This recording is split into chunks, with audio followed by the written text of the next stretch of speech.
So we're from an organisation called Walting Charity. So we're based down in the south of England, near Surrey, and we're a charitable foundation. But we also do lots of different things. We give out grants, we run one of the local food banks, and we've just started our own Poverty Truth Commission in Elmbridge.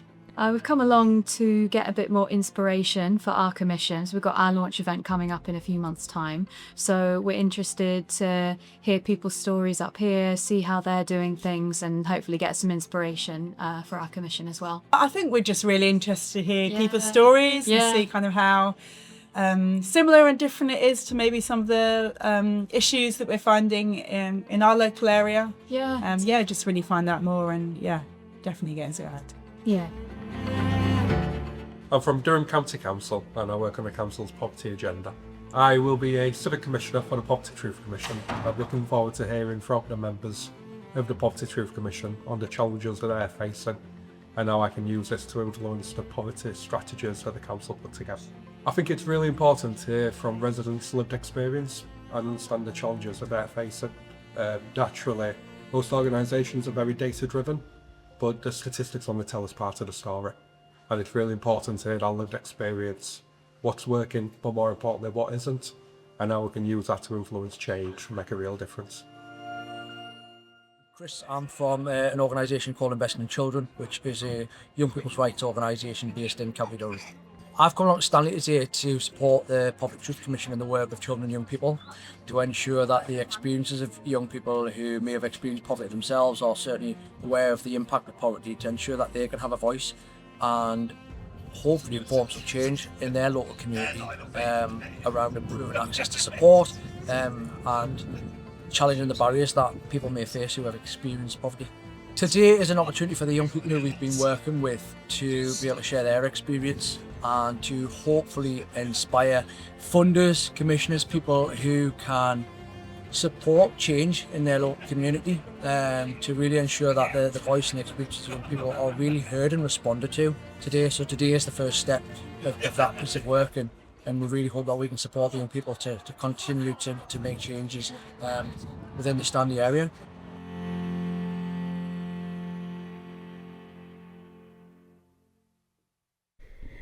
The Trip Here by Frankie. She left her child who was not ill but absent due to regulations. His big sister, who was probably asleep, a grumpy cat napping on a blanket, and her middle child busy doing coursework. Bye, she said, as she left and told the two kids to behave and reminded the daughter to feed the youngest and the middle child to finish his coursework. She took her poem with her to share, an inhaler to help her breathe because the cold, damp weather knacks her chest, and her phone in case anyone needed to get in touch. She walked from her house to the bus station to meet Sam, then walked back to house to meet the others and wait for the taxi to Craighead. What struck her was how sociable the taxi driver was, who joined in their conversation and was able to gauge people's moods. They chatted as they travelled along the roads, but she was feeling anxious because there was so much going on. These sessions could either be really heavy or really chilled. When they went in, she was relieved that it was only a small group today. She was pleased she prepared her poem. The taxi was paid for, but the trip cost time, dedication, and it was all about being a grown-up. Heading out by Jonathan. There was nothing to leave behind, so he closed and locked the door and set off up the Black Hill, where he'd get the taxi.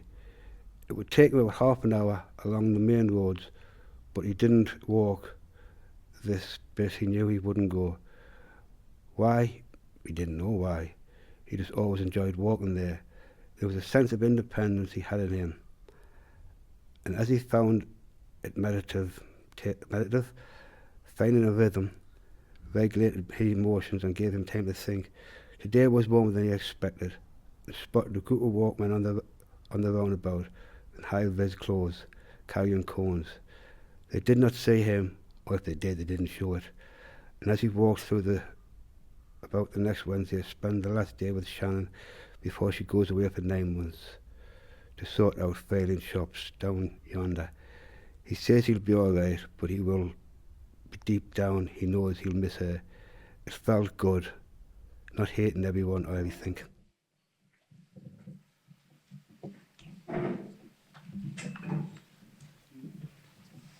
Welcome everybody. Filed away. And thank you, Frankie and Jonathan, for opening this launch event of the Poverty Truth Commission with their story. I'm here to say a very few words about the context of the Poverty Truth Commission in broad partnership across County Durham. We're focused on how best to support those most in need and consider how best to adapt our service provision and allocate resourcing to better support the emerging and rising needs of individual members of our community. The strategic and operational drive is seen through written strategy and service design, but collectively, we do not always get it right. The current Durham County Council Poverty Action Strategy is in review. Live consultation ongoing. Please do get involved and contribute to that. And if you need to, please do see one of the team throughout today about how to do that and engage. But we don't just operate in a local context. We're impacted by those decisions taken at a national and a regional level too. The fact the government now has a poverty strategy is welcome. And it's important to recognise the focus on child poverty currently being undertaken by the North East Combined Authority. And we're welcoming the opportunity to feed into the work of the Child Poverty Unit. The aim here is to help influence policy and practice as it develops and put the voices of those with direct experience at the heart of decision making. Poverty Truth Commission number 1 in South Durham is bearing great insight. Without the commitment of all participants, we wouldn't be able to take this approach.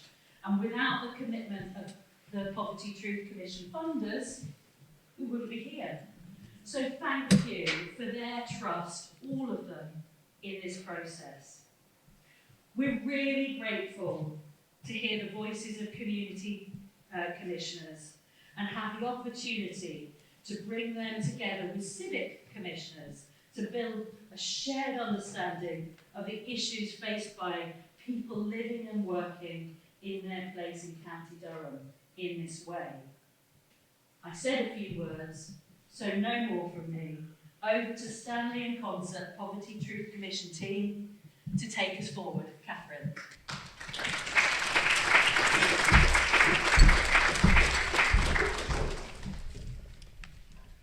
Hello everybody, my name's Catherine. I'm the coordinator of the County Durham Poverty Truth Commission. And my role today is to guide you through this day, along with my colleague Julie, who will be coming up on stage in a minute. The main purpose of today is to hear from the community commissioners. They've spent a lot of time and emotional energy deciding what it is they want to share with you. I think Frankie's poem to start off with said, you know, everything was paid for, but actually the cost in terms of emotional energy and time is huge. And we don't want to underestimate that. My name's Julie, and I'm very privileged to be the project worker for County Durham Poverty Truth Commission. We've been working together since September to build trust and relationships and prepare this launch for you all today. Unfortunately, some members have left along the way. They found employment or life just got a little too hectic. And very sadly, one of our commissioners, Carl, passed away earlier this year. We remember them all and thank them for their contributions. Today, you're going to hear about the turmoil, the trauma, the darkness, and the truth of poverty. Some of this may be triggering. You're also going to hear of positivity and hope as the commissioners talk of turning their lives around to support others in their community. The community commissioners here today are parents, partners, carers, volunteers, students, and workers. They are absolutely not defined by poverty. That's just a tiny part of who they are. You'll bear witness to their amazing skills and talents, which have absolutely blown us away over the last few months. I urge you to listen deeply with open minds and open hearts. Please give a massive warm welcome to the Community Commissioners of Concert and Stanley Poverty Truth Commission.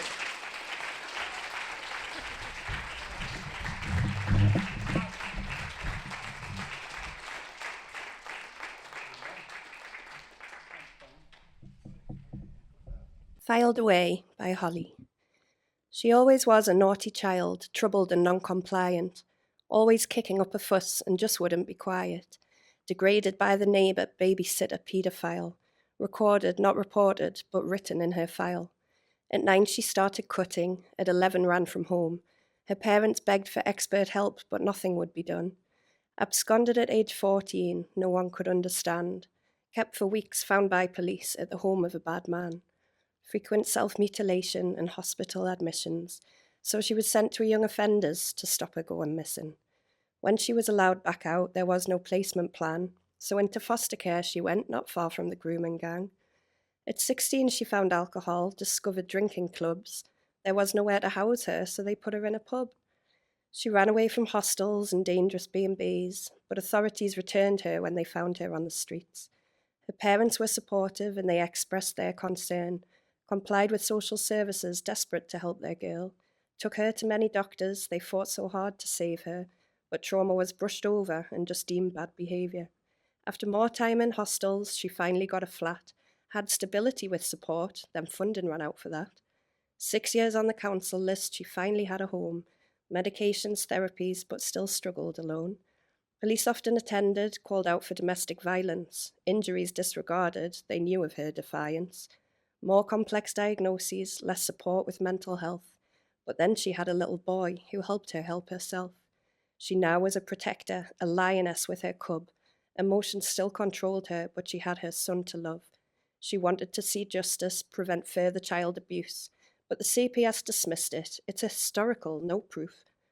Again, she called for fairness, and she kept making a noise. The grooming case was dropped, as her evidence was destroyed. Filed away and cast aside, she vowed to help herself. She wrote about her story to encourage everyone else, to fix a broken system, correct things that are unjust, improve on child protection with officials they can trust, more support from services, increased duty of care, more input for mental health, more superiors made aware, educate the ignorant, make patient-based decisions, question the enforcers, and employ people who listen. She always was a naughty child, troubled and non-compliant, but now she writes to fight for rights and still will not be silenced.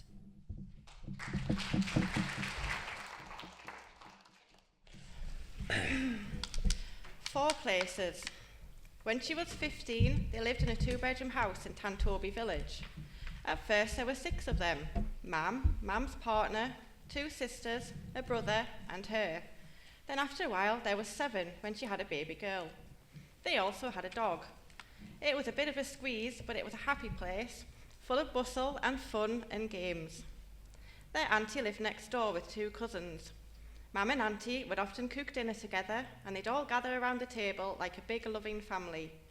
They often joked about knocking a hole in the wall under the stairs to put a door in between the 2 houses so they could all come and go as they pleased. At 21 years old, she moved to the old house in Shield Row with her boyfriend and eldest daughter.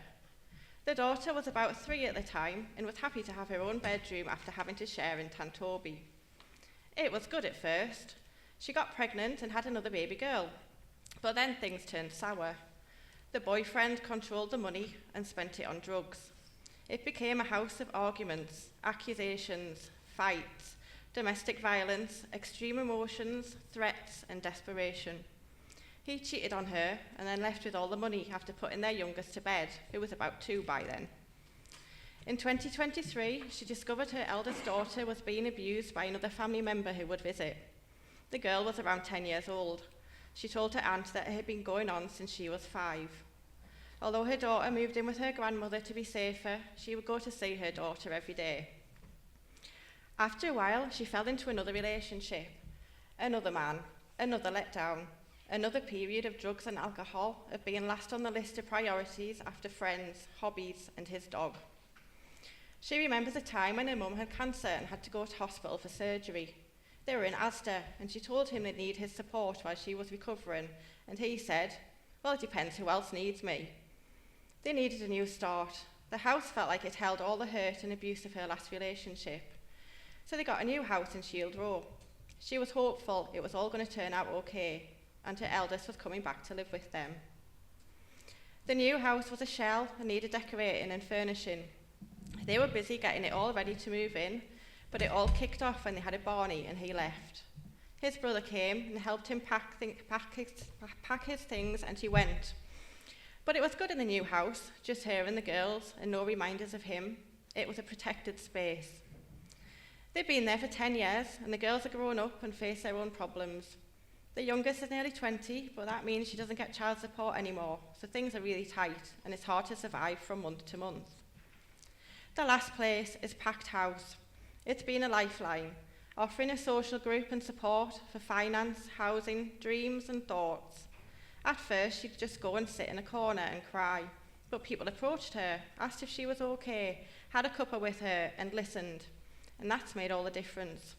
Now she's part of the place and part of the community and doesn't feel she has to struggle all alone.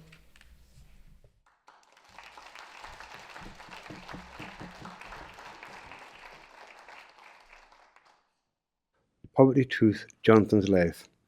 As he grew, having older brothers, the daily beatings were day-to-day life for him. It was what was normal for him, getting hit, kicked and punched. At the age of 9, he became an altar boy and did not care about the beatings or people, just God. He was wanting to become a priest after leaving school, but one day he slipped and dropped the chalice. The priest called him a useless, irresponsible little motherfucker, words that stayed with him throughout his life. Now at the age of 16, he is lost, nowhere to turn, family never cared, still don't. At the age of 17, he found a little white pill. From then until 38 years old, he went to work and got high on ecstasy. He was still not a fan of people, but was high, so he put up with them. At the age of 38, he had had enough. It was cold turkey time. It worked. He kept on working until 2019, when he had to stop and take care of both his parents. With very little help from family, he took care of them until their deaths. Now he is left with no money, no job, living in the family home, but at a risk of being made homeless any day. His family don't care about him. Started volunteering with the team at Concert Community Fridge and become part of Stanley and Concert Poverty Truth Commission. Has helped him a lot, and he now has faith in people. He can still not forgive God, but with the help of both groups who are here today, he is more invaluable. That's In 1988, a baby girl was born into a world where life would be quite a storm. Through the foster system, she bounced all around, till eventually she should have been homeward bound. But her adoption was far from a fairy tale for sure. Her new mum was addicted to a poison without a cure. Her new dad was one of the nicest blokes you'd find, but to mum's addiction, mind games and abuse he seemed blind. The girl got used to the violence and learned to barely sleep. She learned how to try and avoid harm and when she should creep. She became aware of the signs that would lead to getting hit, the regular bruising, a reminder that this is her life and it's shit. She used many methods to help her try and survive, though she often wondered if she deserved to be alive. The blade slicing through her thighs gave her peace in her head, every night waiting for the assault, wondering if by morning she'll be dead. Her life continued, a constant toxic loop for many a year. The faces may have changed, but she always lived in fear. A rebel of a boy in her life became quite a dangerous man, the father of her children who never ever really gave a damn. between the rape, abuse and shagging others, but blaming her. He convinced her she's damaged goods, worthless, life was a blur. Eventually her world crashed when her children were legally his, and the abuse went from her to them. It took the absolute piss. 5 years on, she rebuilt after hitting her very lowest times. He eventually held accountable for some child-related crimes. Her children came back to her and her stable partner's home. A decade on, they are all thriving and will never struggle alone. Hi, I'm Frankie. I'm 37, mother of 3 and a community support worker. I'm not where I planned on being when I was a child. Didn't expect to get past my 20s, never mind nearly 40. Bit of background, I was one of many siblings who bounced around the foster system. I was adopted when I was 7, should have been my happy ever after, and didn't quite work like that. My adopted mum was an alcoholic, she was violent, quite abusive, and my dad was lovely, but he was blind to the reality of things. When mum got really bad with the drink, he got a job working nights because that's obviously when she was worse. So he didn't have to deal with anything that was actually going on. Childhood was a disaster. 12-year-old paper round met a boy. I thought he was sweet. He had the right patter, I thought. Consistent, my escape.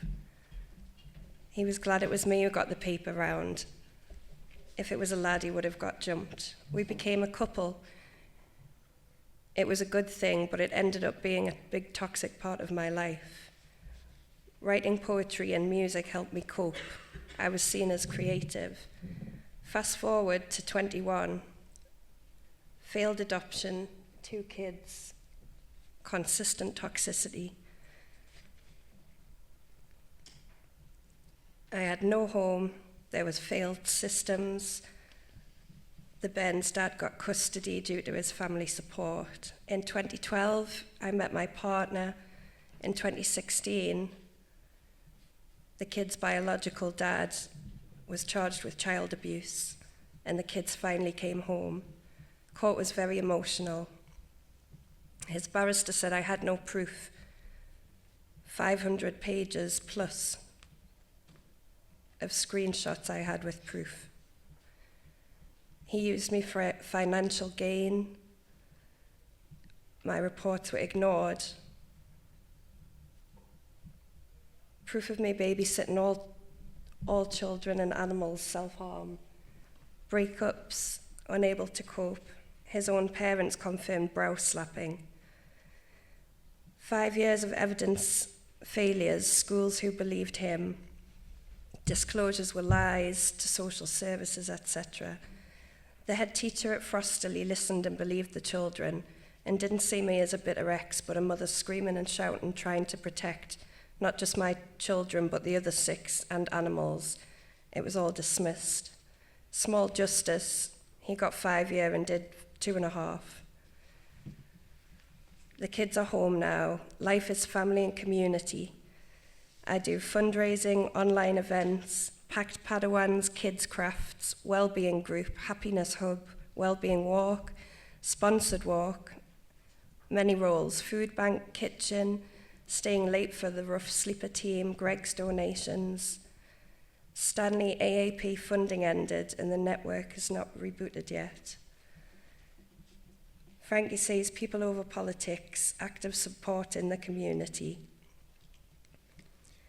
I ran as independent in last election, unsuccessful, but it didn't stop me. I'm forever supporting, attending events, attending group courses, and doing the toy run. Apologies, I'm a little bit nervous. So I've got a big script, didn't stick to much of it. The reality is, my childhood was a bit colourful, and I see other people going through that trauma now. They're not getting support that they need, they're not getting funding that they need, and families are still falling apart because the money's not out there for the low-income areas.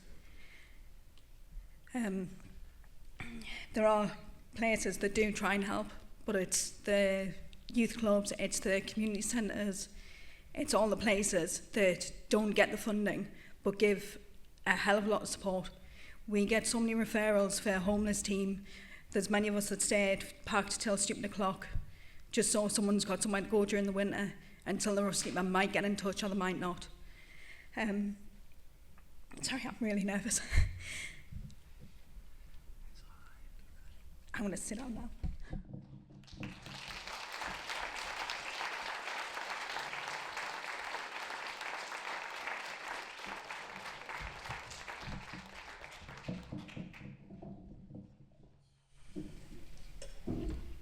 We are numbers, not people. We are people, not numbers.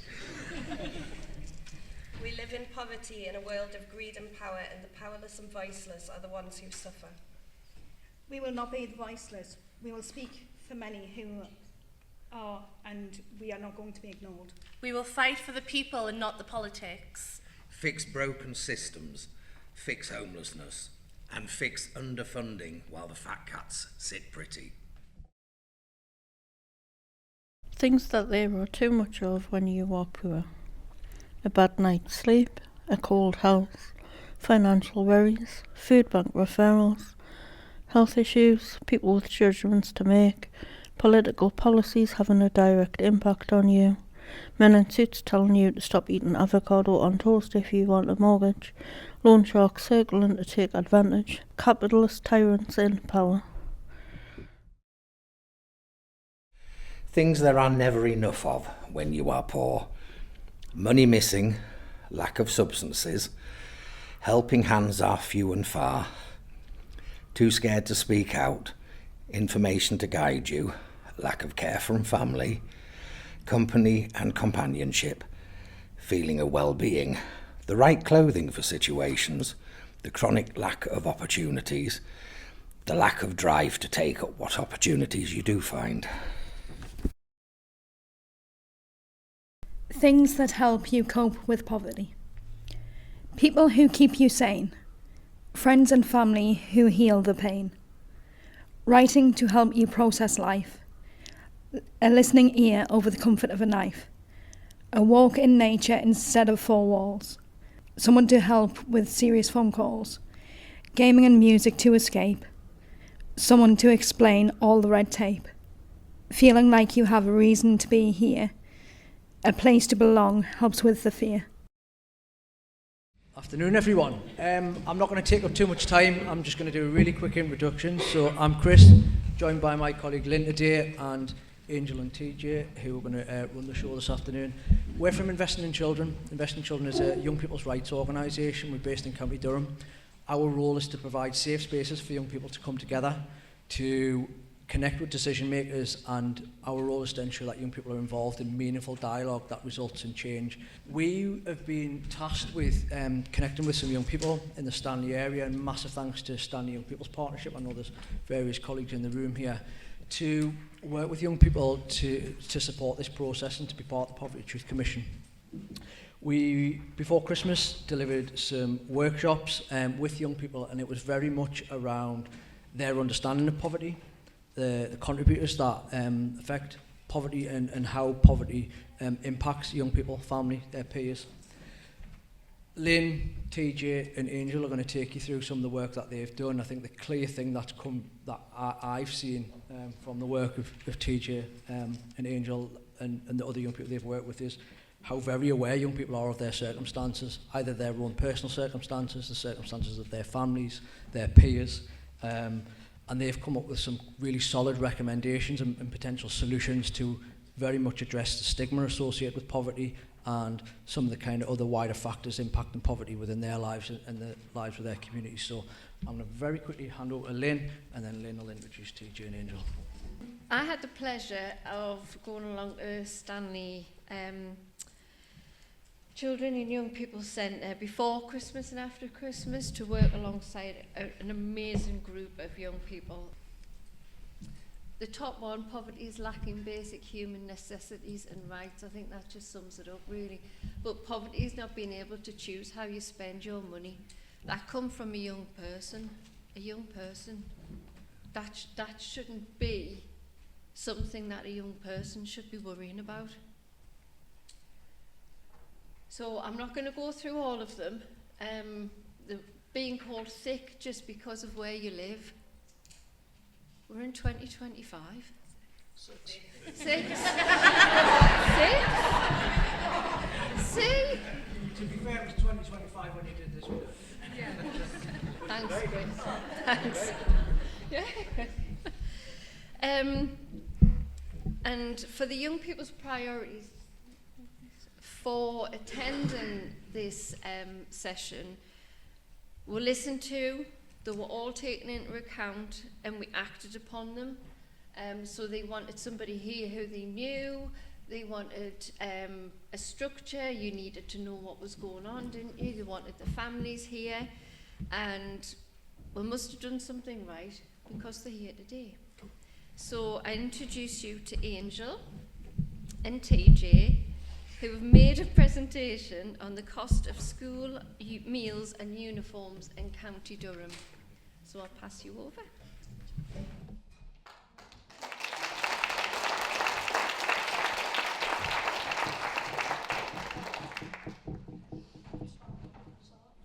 The average cost of a school meal in County Durham is around £2.55.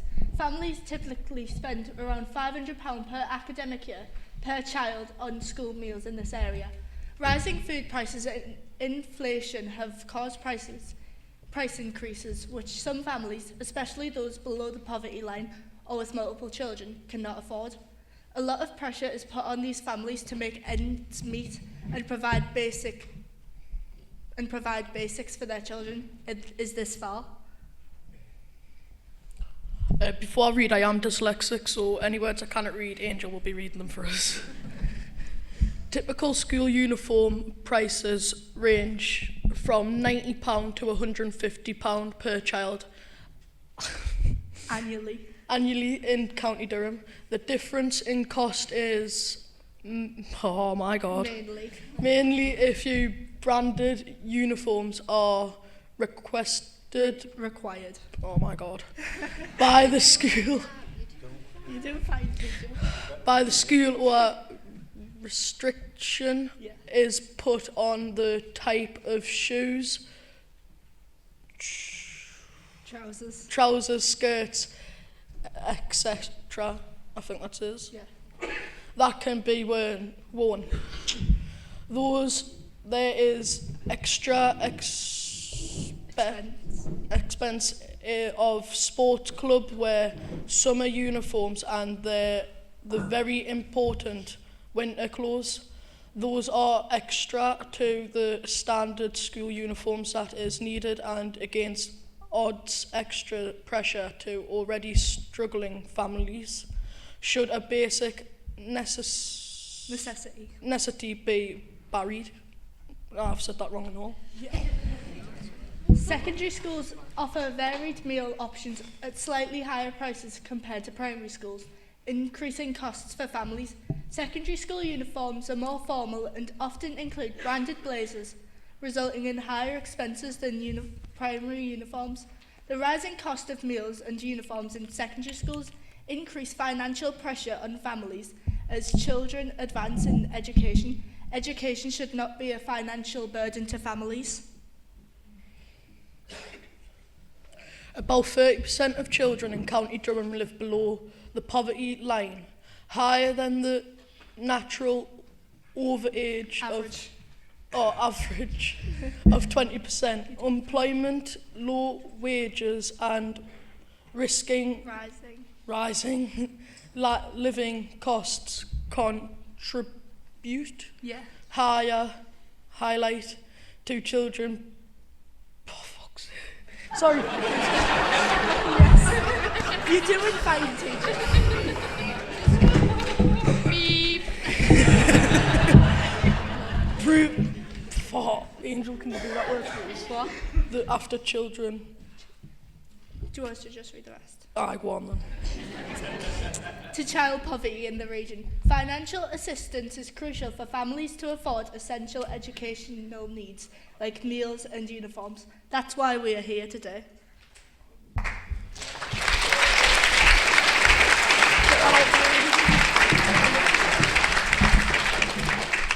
do again. Housing, energy and food costs have increased significantly, putting pressure on already stretched family budgets. Inflation increasing year on year unfairly worsens financial strain on low-income families.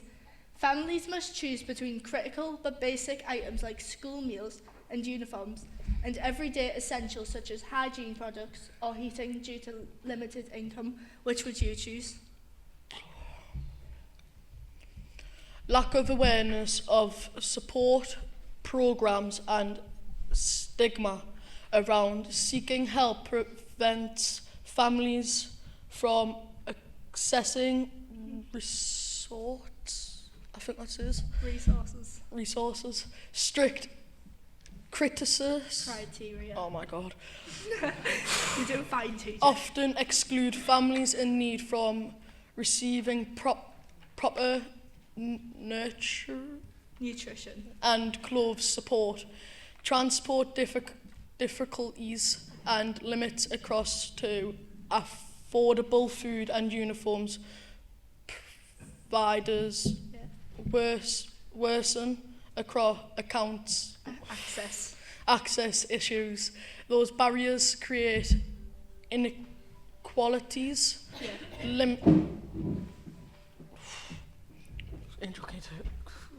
Just the rest. Limiting children's full participation and success in school. Why should children from poorer families be penalised like this?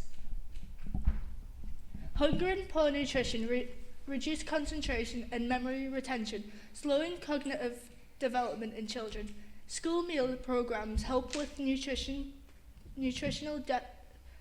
deficits, but inconsistent access can limit their effectiveness. Poor nutrition is linked with increased absenteeism and behavioural problems affecting educational outcomes. Hunger and poor nutrition should not be an issue in this day and age. Ill-fitting uniforms can cause social exclusions and embarrassment, reducing children's participation in school activities. Difference in uniforms often lead to bullying and stigmatization, harming children's mental health and well-being. Poor uniform affects children's self-esteem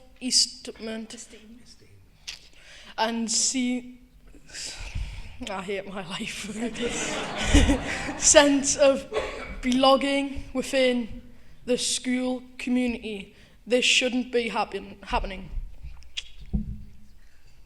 Children lacking nutrition and uniform should show lower attendance, affecting their consistent participation in school.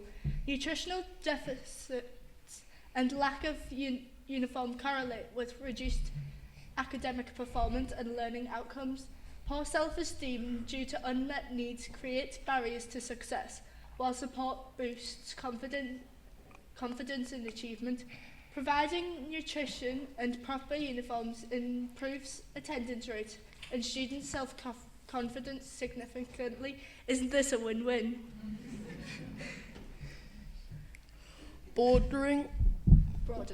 Broadening eligibility for free school meals ensures more children receiving necessarily nutritional support.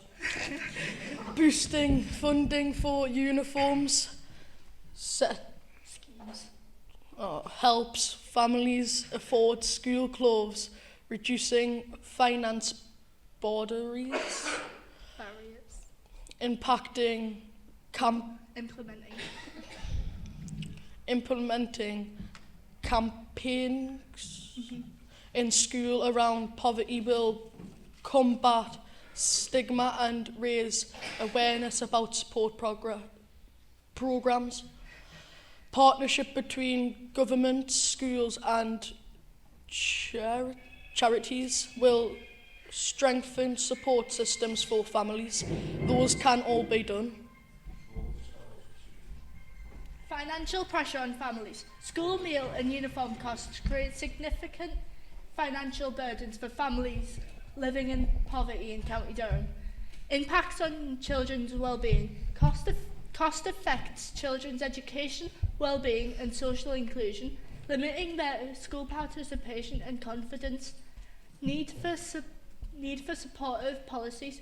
Strengthening policies and support systems ensures equal access to nutrition and school uniforms for all children. So what are we going to do about this? Thanks for listening, Angel and TJ.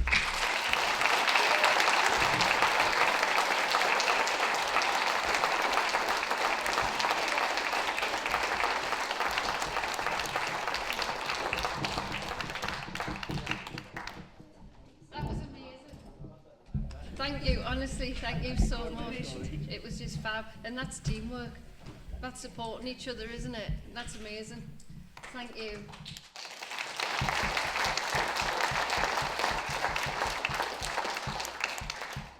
This slide just gives you some more quotes that we got in our sessions, but the one that I'd like to draw your attention to is the last one. My life was going in completely the wrong direction, and if it wasn't for some family members and this youth club, which was the Stanley Children's and Young People's Club, and packed house, thanks Paula, I would either be in juvie or dead. If they don't get funding, what will happen to the next me? That was said by TJ.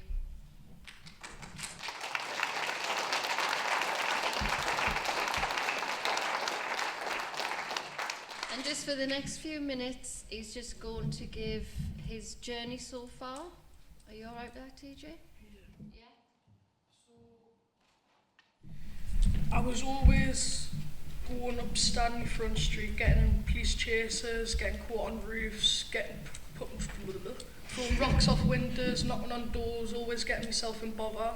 And I started going to youth club, I started helping out, and obviously if it wasn't for like Dean and Paula and all that, like I don't know where I would be. And obviously always trying to help out, put like every time I had spare money, always helping my mum out, put food in the cupboards and that.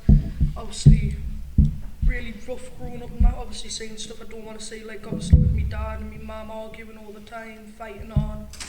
It's just not what I wanted to say growing up, but I'm happy I grew up that way, because I've realised what I should expect for the future and what I shouldn't expect. And I'm just happy that I've kept myself on the right tracks with youth club. I'm a volunteer for the youth club now and that, and I'm just so happy that I've kept myself right, kept myself off like the streets, kept myself in bother and that. I'm just the only thing I could say I'm proud of, actually, to keep my head in the right space and that, making sure I'm doing good and that. And just always seeing like people fighting around us and that just like made us realise that I need to get out of it and just help myself out the best way I can. You're really proud of your dad as well, aren't you? I'm proud of my dad because he went to rehab last year, and I'm never been so proud of him to actually go through it and like still be sober to this day.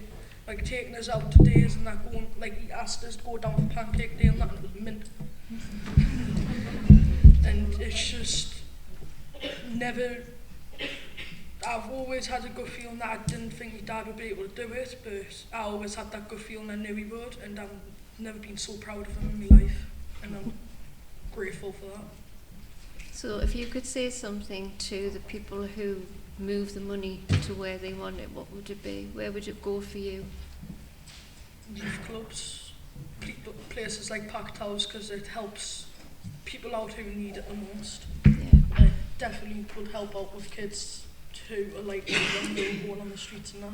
So if it wasn't for the youth club and Packed House and that, I would probably be in juvie. You would. And I've never been so proud of it. Do you want to ask the police what you want afterwards? Oh, can you just put us in some handcuffs so I can take pictures?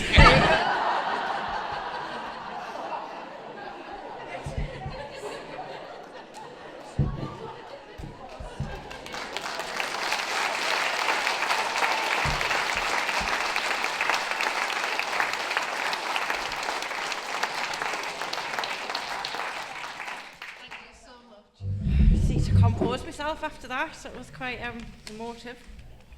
We're going to move into the part 2 of the stories, but first of all, Frankie shared some of her story before lunch, and she's asked me to share the last bit of it for her now. So I was also on Stanley Town Council for a short period of time, standing as independent. Not for a party, as I don't feel I fit with any. Frankie says people over politics was my slogan. I actively represented Havana Ward for a while and feel I was a positive part of this. Unfortunately, I was unsuccessful in the last election, but that didn't stop me.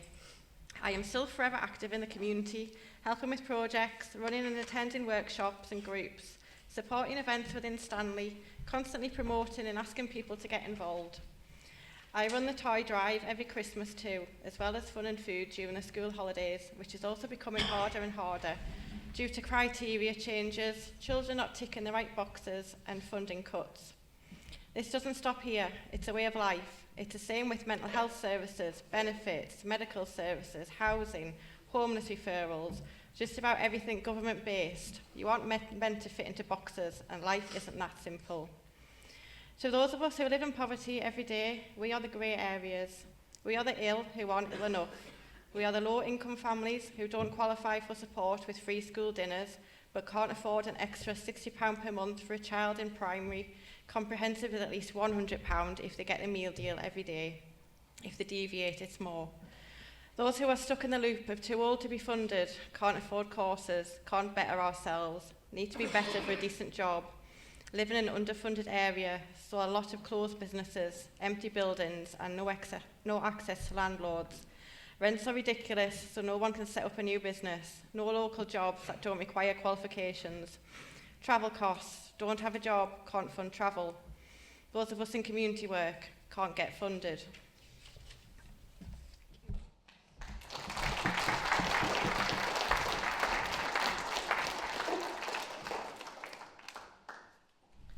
My Journey and My Feelings by Saeed. I am writing this message from my heart. It took me time to write because these memories are very painful for me.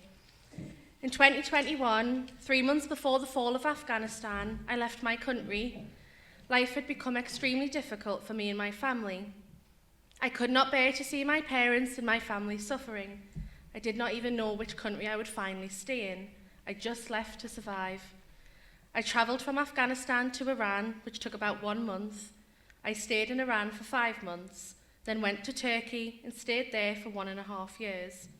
After that, I tried to cross to Bulgaria. The journey was extremely dangerous. The first time I tried, I failed. The second time, I was caught with around 100 others at midnight and deported back to Turkey.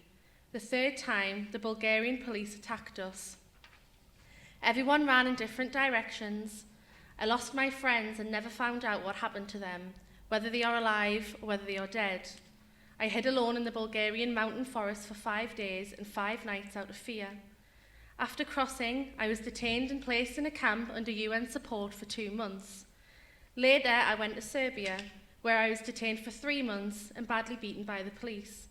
I was treated very violently. After that, I moved through Bosnia, Croatia, where I was kept in a deportation centre for 2 months, then Slovenia, then Italy. From Italy, I went to Dunkirk in France and lived in the forest for 2 months. I attempted to cross the water to England. The first boat was damaged and filled with water.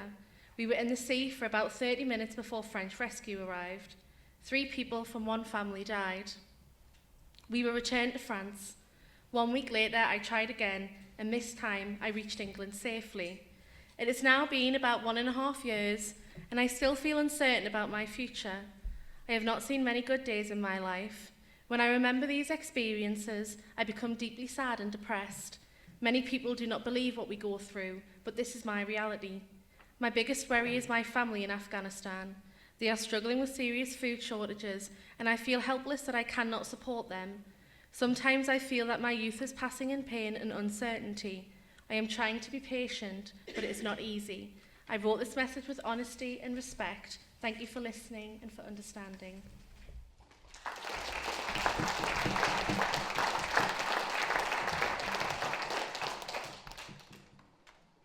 The meaning of poverty.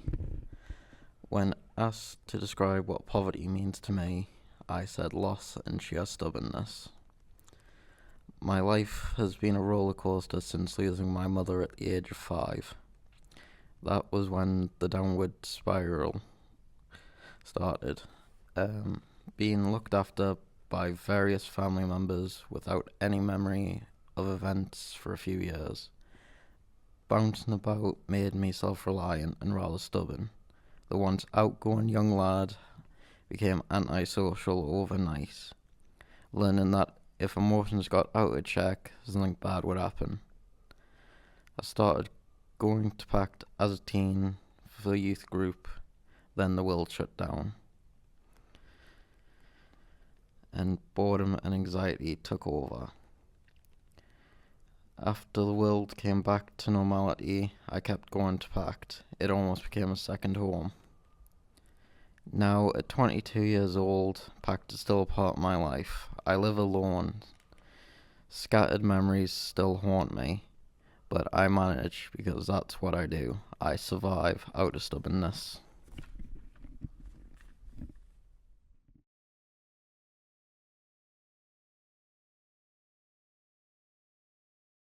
Poverty is creative. Poverty is creative in many ways, such as stretching the same meal for days and days, finding a new place for hide and seek every week with the provvy lady who loves to peek, finding 50p to feed the meter to make the tea and heat the heater, Sunday baths to save the water, father, then mother, then son, then daughter, decorating on a shoestring budget to make a home with friends and family so she didn't feel alone. Seeking help for finance, housing, dreams and thoughts, forging a social group turned into support.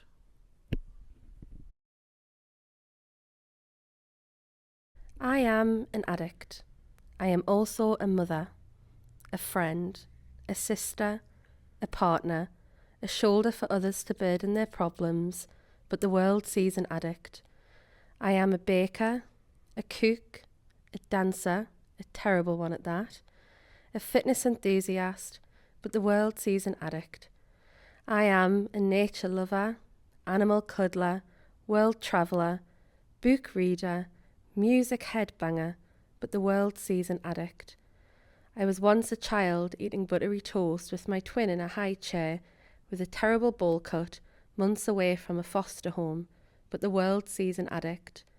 I once smiled for a picture whilst wearing the pyjamas I was molested in for the first time, but the world sees an addict. I was a teenager, suffering extreme neglect and abuse at home. The school saw a difficult child, the doctor saw an attention seeker, now the world sees an addict. I was pregnant at 16, a mother at 17, no home, no money, an unstable relationship. The social worker saw an unfit mother, the system called me a sponge, the midwives called me naive, now the world sees an addict. At 21, I was misdiagnosed with a personality disorder, when in fact I was and am neurodivergent. I was seen as mentally unstable. You'll likely die by suicide. There is no cure or help we can offer you, they said. That cold February day, I was given a label and what felt like a death sentence. Because labels can be damaging, they isolate you, criminate you, dehumanize you, so the world may see an addict, but I am so much more than that. I am a mother, a friend, a sister, a partner, a shoulder for others to burden their problems, a baker, a cook, a dancer, a terrible one at that, a fitness enthusiast, a nature lover, animal cuddler, world traveller, book reader, music headbanger, and I still love my buttery toast and terrible haircuts, but the world sees an addict. Growing up with an emotionally, mentally and physically abusive mother was tough and painful. Hiding the cuts and bruises was always a challenge for him, especially at school. Never calling him by his first name, just referring to him as it or little bastard. She set his time home from school at 4:45, knowing the earliest the bus got there was 4:50, meaning got a beating every night. Her favourite weapons of choice were a split-end cane, the buckle end of the belt, or her fists. It's no wonder he grew up strong, stubborn, independent, with a high pain threshold, and finding it hard to trust others. Leaving home at 16 did not end his troubles. Losing the love of his life, his soulmate, to cancer, and their beautiful, beloved son and best friend to an idiot drink driver who only got 7 years for manslaughter, then being diagnosed with chronic arthritis and a damaged spine, all took a heavy toll on his mental health and resilience, and led him to reliance on drink, medication and drugs to cope, work and get through the day. When he was diagnosed with cancer in his mid-20s, finding out an inherited defective gene was responsible and that it would plague him for life, which may or may not be long, it felt like the world had dropped away. It was his stubborn determination that helped him cope, getting him through college and university as a mature student, gaining a joint honours first. It also helped him to maintain work, both paid and voluntary, as well as ongoing treatments, chemotherapy, radiotherapy and surgeries. Multiple tumours, the permanent damage they cause, such as partial hearing loss, increased spinal issues, the loss of his eidetic memory and memory recall issues, the ongoing side effects including confusion, disorientation, nausea and the regular need for toilet hugging, and constantly feeling ill made life a chore. The drugs made things slightly more bearable. After all, who worries about regular puking when stoned? As time went on and he needed more time off, he found it difficult to hold down a full-time job, leading to longer periods on the dole and less money to live on. And nobody signposted him to other benefits, support or extra help he could have used to help survive.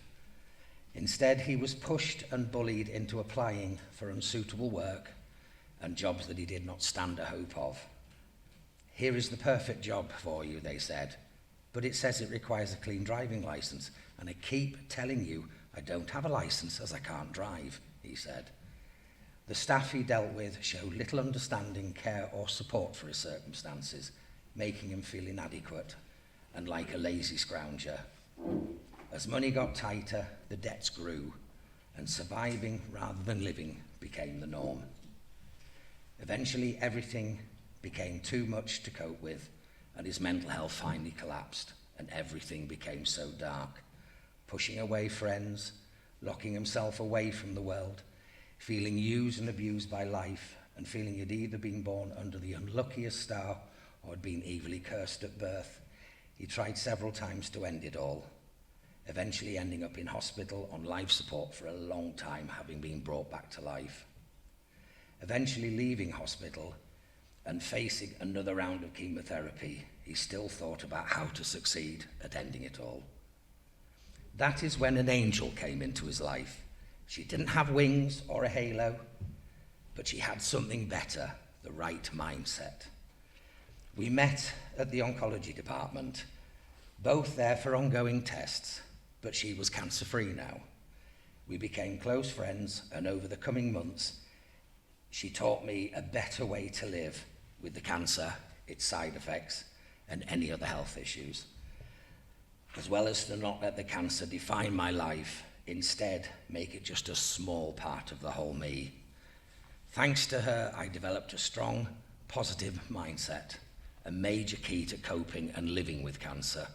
This backed up with daily meditations and relaxation exercises, surrounding myself with close, trusted and valued friends, finding something to laugh about every day, taking an hour every week to fully vent all those negative thoughts and feelings, and the daily use of natural products, garlic, ginger, ginseng, turmeric and green tea.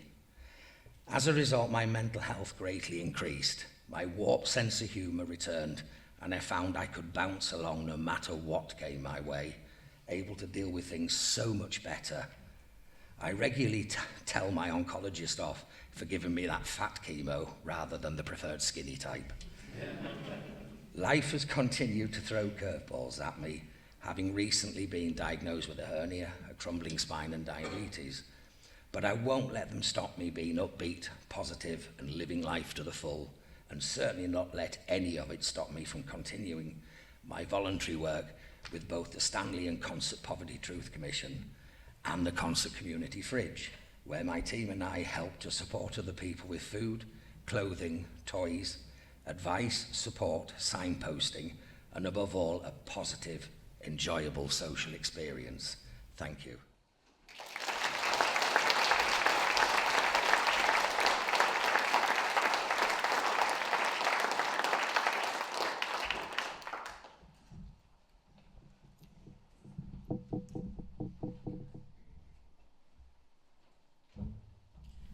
Letter picking.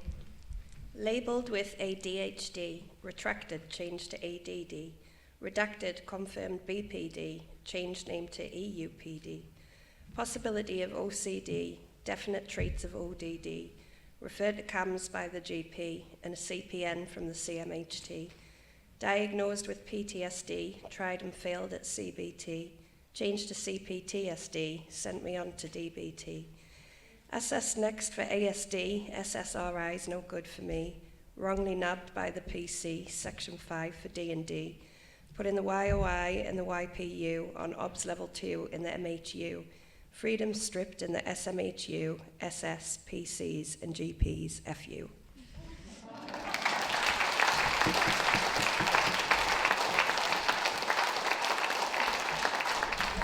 First, thank you everyone for coming to our launch event and listening to our truths.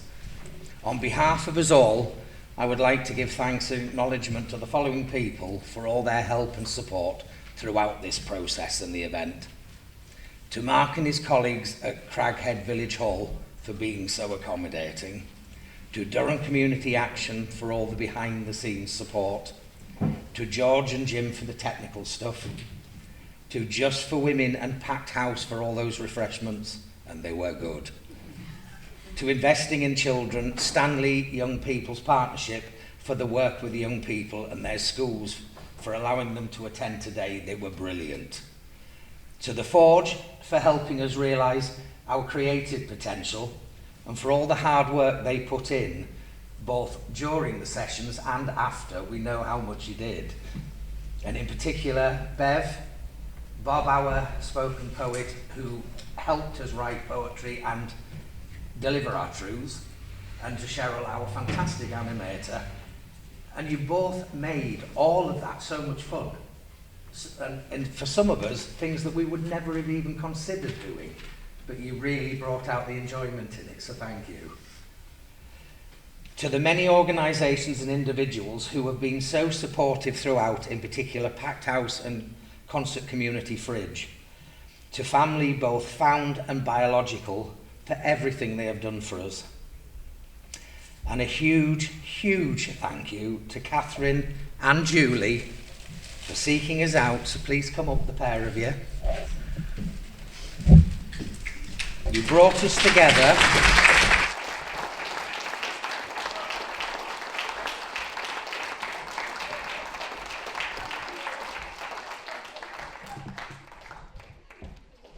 You brought us together to form this strongly bonded team. And we also want to thank you for all the help, guidance, support, especially emotional, throughout the whole experience. You've both been exceptional. Thank you.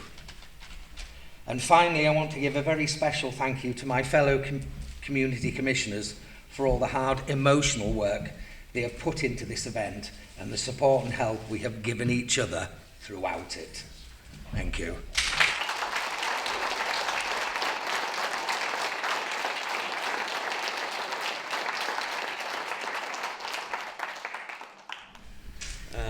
More support for community organisations like PACT and the Concert Community Fridge to support ordinary people. Mental health, social services, police professionals to step up, give consistent support, take concerns seriously and act appropriately. Funding cuts affect families. Funding cuts have a knock-on effect for everyone from the food banks to the community centres to schools, children's dinners, uniforms, mental health, etc. From the moment I was born, I have been put in a box with a label and a tick beside it, A label or a diagnosis changes nothing if the correct support is not also given.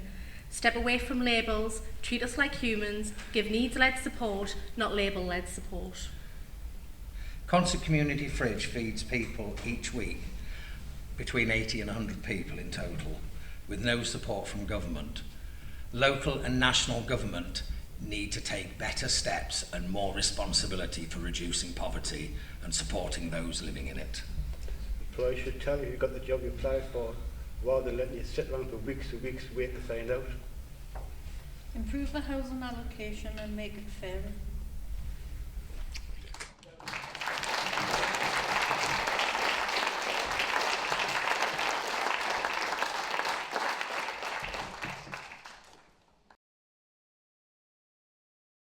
This hand has made its fair share of screw-ups. This hand knows what it's like to lose family at an early age. This hand cares by helping at food banks. This hand knows the tiredness of waking up at 4 a.m. for 12-hour shifts. This hand has worked for pennies on a farm, paid less than the men. This hand had to use a food kitchen to survive. This hand walked from Lanchester to Durham. This hand has tried to end my life. This hand has tried to bring release. This hand has punched walls. This hand has held medication. This hand has waved cars down and hitchhiked. This hand has raised a baby. This hand has fought off attackers. This hand has written letters. This hand has read books on self-help. This hand has written poems. This hand has made shelters when there was nowhere to go. This hand has helped to stop others falling. This hand has spent the last bit of money on gear. This hand has carried my baby girl. This hand has pleaded for help. This hand has carried bags of shopping on a bus. This hand has raised a child from 16. This hand has found the strength to leave a domestic violent relationship. This hand has struggled under the weight of poverty. This hand has helped others gain support. This hand has trudged miles because it had no money for bus fare. This hand has spent hours on phone calls trying to get my autistic son the support he needs. This hand has filled in form after form after form to claim the correct benefits. This hand has resisted hurting others in moments of anger and frustration. This hand, with green fingers, has nurtured plant life. This hand enjoys cooking for others. This hand has wiped away tears of frustration when money has run out. This hand has counted found pennies. This hand has searched for bargains. This hand has crossed half the world in desperation. Our hands ask you all to be part of the change.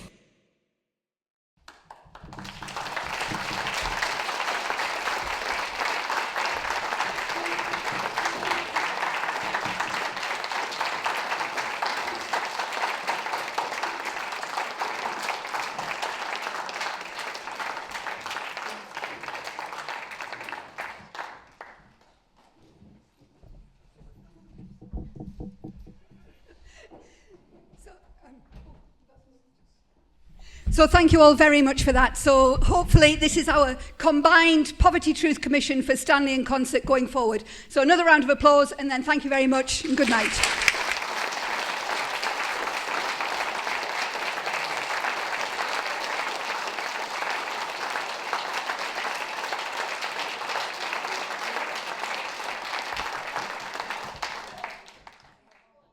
I'm interested to learn what the other organisations, the other champions of the community can do to work alongside with them, or about their collaborative experience with Durham. So any way that we can get involved in what other people are doing and vice versa, we're happy to be in and help. I hope to gain an insight into the experiences, the lived experiences that people who are suffering depth poverty and the reasons for that, the cause and effect of that level of poverty, which is affecting our residents and our communities, acknowledging that the money tree, if there was a magic money tree, would not be the result to resolve all the problems. It's deeper than that, and the community and the people provide that level of insight which will help the decision makers hopefully look at the appropriate levels of policy and also to amend the payment arrangement to make sure that people who are in that level of need get the right level of resource at the right time with the right level of benefit.